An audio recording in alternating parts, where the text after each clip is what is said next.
Alam nyo, marami na tayong lugar na napuntahan sa iba't ibang parte ng Bulacan. And isa sa mga hindi ko pa napupuntahan ay ang Hagonoy, Bulacan. And balita ko, marami raw talagang mga lumang bahay na nakatayo dito noon.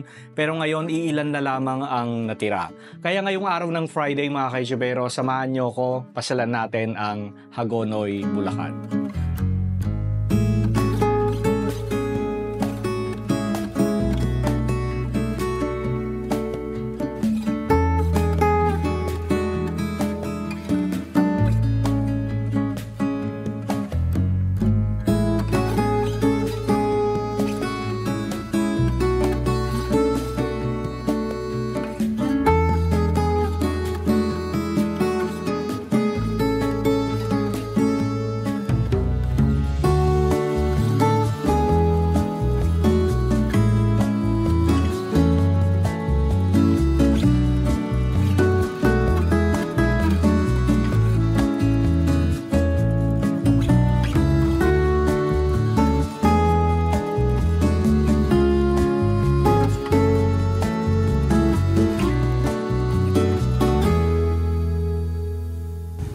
Okay, so nandito na nga tayo sa Hagonoy, Bulacan mga kaitsubero. Napansin ko yung kalsada nila rito, no?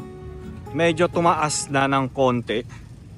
So itinataas pala talaga nila yung kalsada dito. Kasi nga 'di ba, ang Hagonoy, Bulacan ay medyo bumabaha na. Kaya mapapansin nyo, mataas. Pero gusto ko munang daan tayo ng simbahan.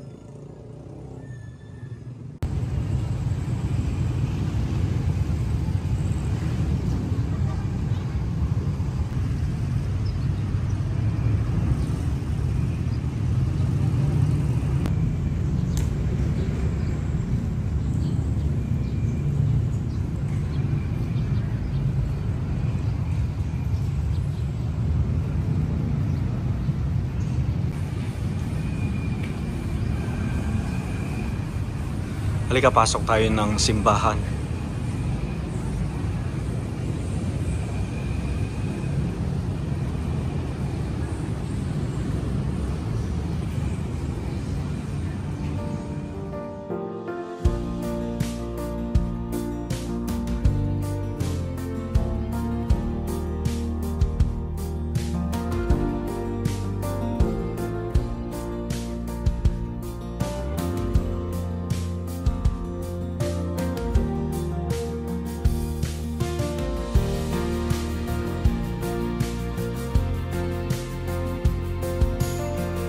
Grabe ang init ng mga kaitsubero. So kailangan na nating magpayong. Yan. Okay, so galing na tayo ng simbahan. So puntahan muna natin yung tinatawag nilang Hagonoy White House. Ayan. Lakad tayo dito.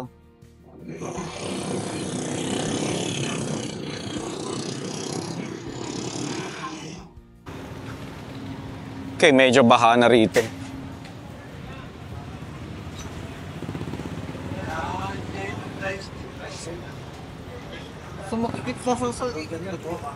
Baha na. So ito yung mga mabababang part talaga ng kalsada, no?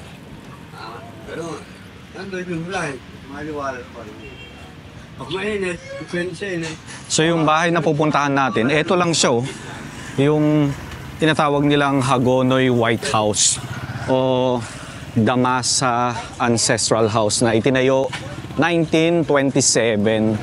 Grabe, baha na talaga, So yan daw yung lumang Baliwag Transit. And baha na. No?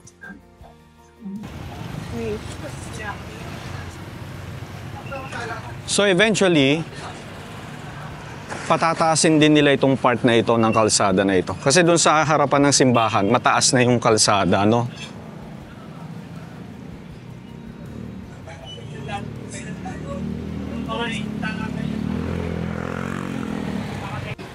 Okay, so ito na yung White House, Hagonoy White House. Ayan, oh.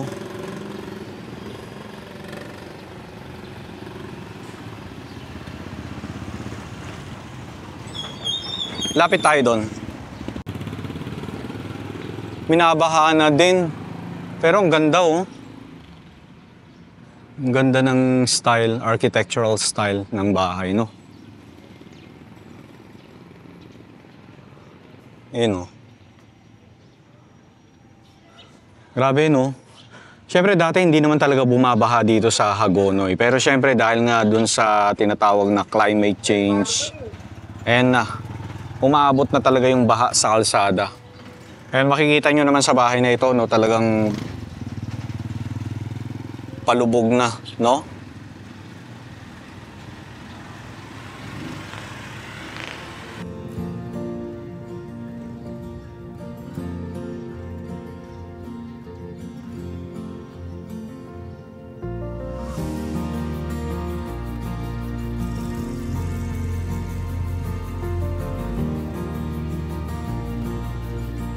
Okay, ulitin lang uli natin, Damasa Heritage House na itinayo 1927 dito nga sa Hagonoy, Bulacan, ano. Okay, balik na tayo. Puntahan naman natin yung Chalet House, ang Raimundo House, tsaka yung Sebastian House, no?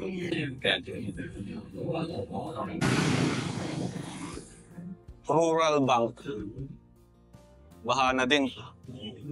Okay, so dito sa part na to, oh, kaya no, tinaasan yung kalsada. Kaya kahit papano, hindi na siya abutin ng baha. Even yung ano, yung sa may fountain, yan oh, lubog na rin. Dahil mataas na yung kalsada.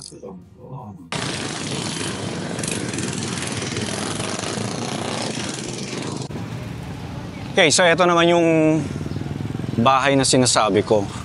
It's a chalet house. So makikita nyo meron siyang stairs sa harap, sa lubong.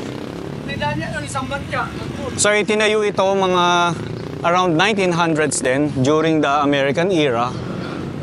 Ayan. So ang tawag nila is Casa Raimundo.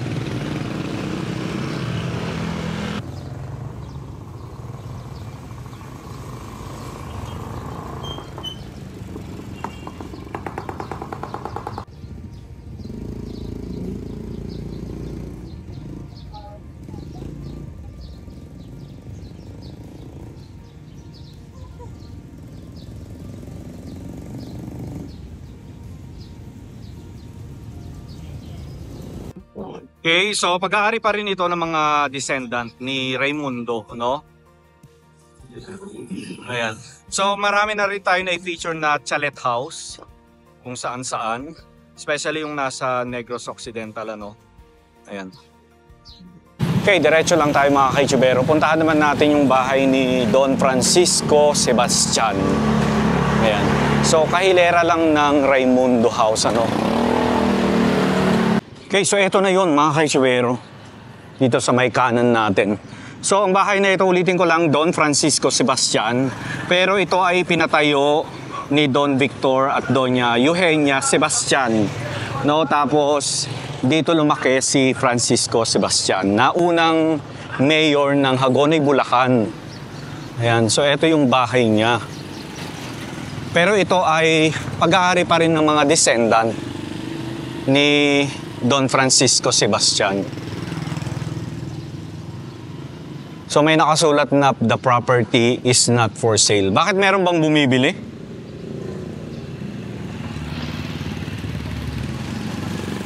Tapos si Don Francisco Sebastian, siya yung nagpatayo ng munisipyo dito sa Hagonoy, no? Ayan. Ayan, oh. Diba? Isa siyang parte ng history ng Hagonoy, Bulacan. Tapos naging bahay pa ng kauna-unahang mayor dito sa Hagonoy, ano. And deserve lang talaga nito na ma-preserve. No? Kasi kita nyo naman talagang nanganganib na talaga, no. Pero sana ma-save nila bago pa tuluyang hindi na kayang i-preserve. Alam niyo yung ibig ko sabihin? Okay, under the protection of RA 10066, National Cultural Heritage Act of 2009. Medyo bibitinin ko lamang kayo ng konti, no? So, bali nakausap ko ang isa sa mga descendant ni Don Francisco Sebastian na si Mr. Alexis.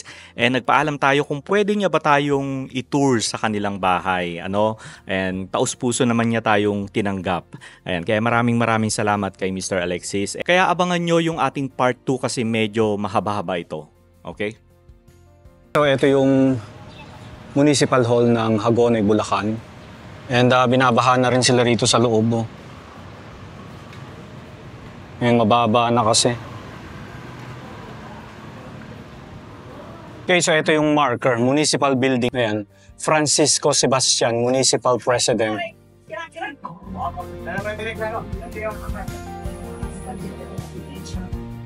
Okay. Diba?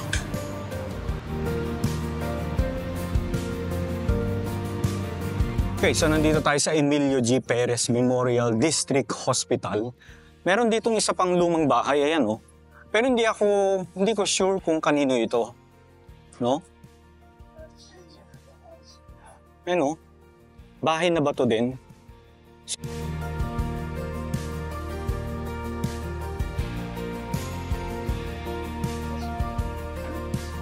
At saka well-maintained. Parang ito lang yung well-maintained na lumang bahay, no? Tanong tayo. Bahay daw ni Monsignor na taga Manila, itong bahay na ito. Ayan, bahay ng pari.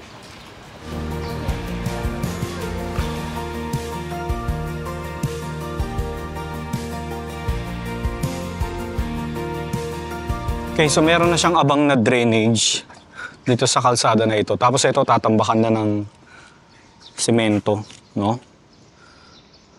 So lahat na ng mga establishmento rito, mga bahay, magmumukhang lubog na kasi kailangan talagang itaas yung kalsada nila. So ito magiging lubog na rin. Saan? Ayan, may tindahan. Ayan o. Magiging lubog na rin sila.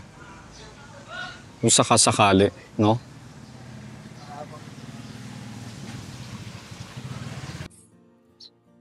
Hindi ba mga kaijubero?